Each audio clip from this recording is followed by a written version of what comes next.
Hätte hier ein Cover von Holly Smoke, Hofmanns Schwester.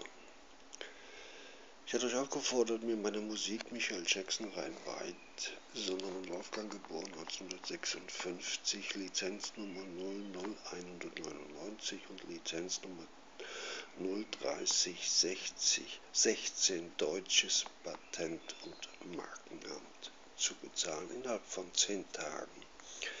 Ihr seid der Meinung, mir mitteilen zu dürfen, dass ihr auf die Bretter, die die Welt bedeuten, zu wollen.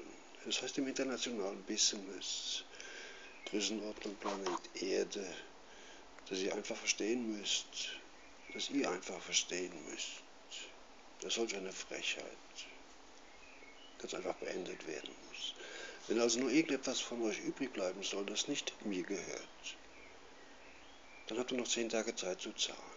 Andernfalls tritt genau das ein, was ich gerade mitteilte.